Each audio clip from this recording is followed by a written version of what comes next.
He told the judge he had no money, which he had $70,000 that he put in a bank account. Ms. Calkins, how much do you make an hour? $10 an hour. He makes $20 an hour. And how do you know this? Because I have bank statements at my house that I have right here in front of me.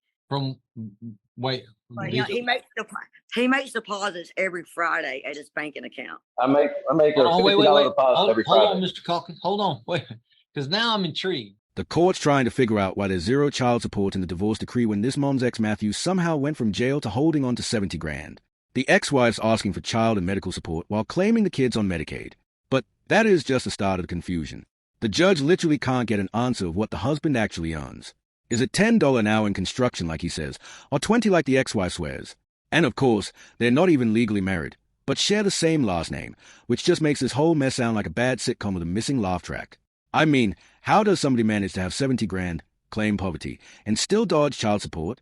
Let's dive in here and watch. The state will call Jody Calkins. Ms. Calkins, why wasn't there any child support ordered in the divorce decree that was from April 22nd, 2021?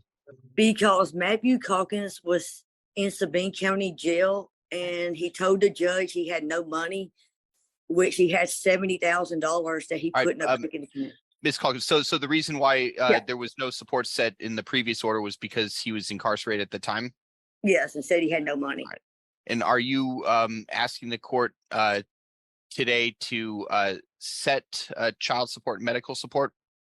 Yes, sir, I am. All right. What kind of health insurance do you have for your child, J.C. Calkins? He has Medicaid. All right. I have no further questions. I pass the witness. Call your next witness. At this time, the state will call Mr. Calkins. Mr. Calkins, do you have any other minor biological children who are below the age of 18?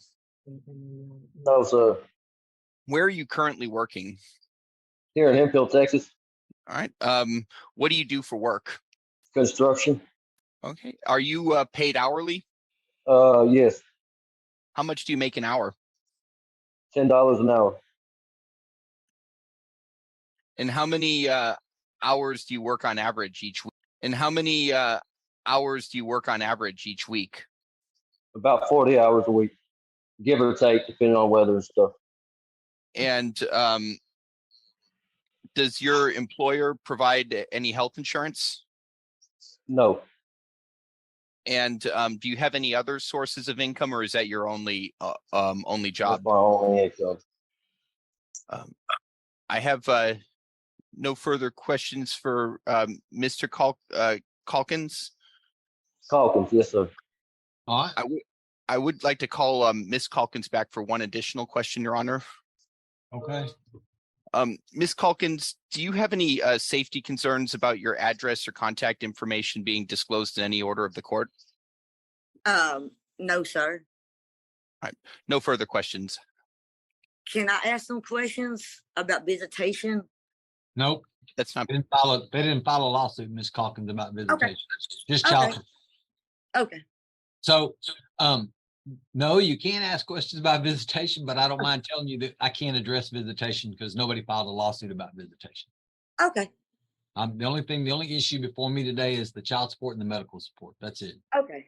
That's fine. Ms. Calkins, was there anything else that you did think I needed to know about the case before I made a ruling in regards to the child support and the medical support? He makes $20 an hour. And how do you know this? Because I have bank statements at my house that I have right here in front of me. He makes deposits every Friday at his banking account. I make a $50 deposit every Friday. Hold on, Mr. Calkins. Hold on, wait, because now I'm intrigued. All right, hold on a second. Ms. Calkins, do you work for the bank? No, sir. How do you have Mr. Wait, just to answer my question, okay? Don't keep rambling on. How do you have access to Mr. Calkins' bank statements? Because all his stuff is here. I don't know where here is. He's at my residence. Okay, so all of his bank statements come to your house? As far as I know, they have been. But okay, these are old statements. Wait, these are old statements from when?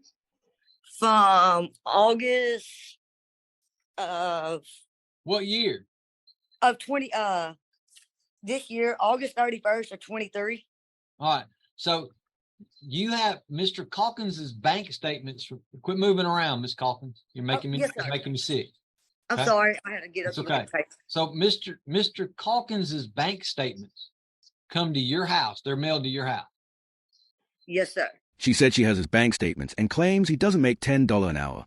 He makes 20, but she doesn't even work for the bank. So how does she even have that information? I mean, I think I know exactly what she did. She definitely opened his mail without him being there. And that is actually a federal crime. People forget that tampering with somebody else's mail, even your ex's, can land you in federal court faster than contempt hearing. I mean, I'm not saying she's guilty, but if the envelope fits, right? What's wild is how calm she said it. Like she just admitted to checking the weather. This is exactly why judges ask for verified payubs instead of he said. She said, because a courtroom isn't built for gossip. It is built for evidence only. And if she really did snoop through his mail, the judge might be side-eyeing her credibility from that moment on. It's just crazy how fast people go from concerned parent to self-appointed IRS agent.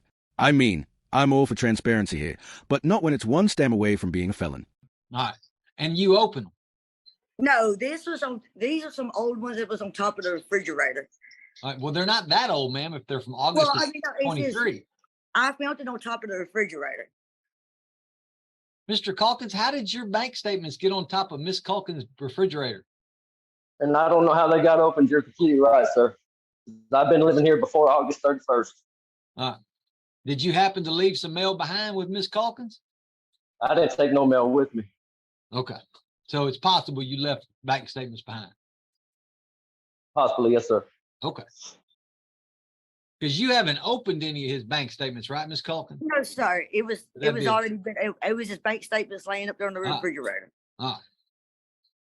Mr. Calkins, is there anything else you think I need to know about this case before I make a ruling? No, sir. When did you get out of jail, Mr. Calkins? July 27th to 22. So you've been out of jail for what? A little over a 16 year. months? About that, yes, sir. Since he's been out of jail, Miss Calkins, have you and Mr. Calkins been living together? We did at one point, yes, sir. When did y'all separate? We A couple months separated. ago. Hold on. I'll get to you, Mr. Oh, I'm Calkins. sorry. That's all right. I wasn't specific. That's not your fault. When did y'all separate, Miss Calkins? In August. Okay, so you've only been separated a month. Yes, sir. Okay. That makes things a little easier. Miss Calkins, are you and Mr. Calkins legally married? No, sir. All right, because y'all have the same last name. Yes, sir. Why do you have the same last name, Miss Calkins? When I got to the divorce, it came across pretty quick, and I just Never mind. I'm sorry. You're good. You got divorced in 2021. You had his name then. Don't worry about it. Yes, sir. That's fine. Sometimes I get focused on the issue and I forget where it is I am. Okay. Yes, sir. That's fine. All right. Anything further from the state? Nothing further, Your Honor. Mr. Calkins, is there anything else you think I need to know about this case before I make a ruling? No, sir. All right. Child support's $300 a month. Medical support's $50 a month, beginning October the 1st of 2023, and every month thereafter until the emancipation date of the child. Yes, sir. Court costs are due by Mr. Calkins, but I will give him until March 31st of 2024. How's that? And what is the amount of the court cost? No idea, Mr. Calkins. No clue. I'm in 9 different counties, Mr. Calkins. I have no idea what the district clerk's office. When and how would I be able to find out? So when I'll sign the order that they send to me and I'll send it back to them, then they'll make a copy of it and send it to you. The AG's office will send it to you. Contained within that order will have the information for the Sabine District Clerk's office. You can call. Now, will I be served, or do they have my address? Well, I haven't set up. I haven't set up a case yet You haven't set up a with case. the AG's office. Well, I mean, the address that's going to be in my court order, wherever they served you. Oh, that was at Sabine County Jailhouse then. Oh, okay. Do you have a good address on him now, Mr. McNulty? North Texas Street in Hemp Hill. Is that right, Mr. Coffin? Yes, but there's another address that it could be. There's two possibilities, two different addresses on Texas Street. Well, I don't want you One was my I don't want you broadcasting. one was my parole address, and one's my address now. That's what I'm trying to see. I mean, I'm not. I don't care if anybody else knows my address. I don't. Okay. I mean, it's just going to be broadcast to the internet. So if you just blurt it out, everybody that watches is going to be able to see it. But that's fine. It's Texas Street. Is that what you got, Mr. McNulty? Mm-hmm. Yes, sir. Yes, Judge. Okay. They have your correct address, Mr. Calkins. So when they send you the order, in the order will have the information about how to contact Sabine District Clerk. You can contact the district clerk and they'll tell you how much you owe them. Okay. And then you'll have at least, 6 months from then to pay them. Okay. I mean, I'll never understand why the man has to pay for the court cost every time. It's almost like the system assumes it's got a secret vault somewhere labeled ex-drama fund. The fair thing would be to split the cost between both parties since they both showed up and wasted the same amount of the judge's time. What's wild is how money always becomes a weapon in these hearings. It's never about fairness. It's always about the leverage, in my opinion.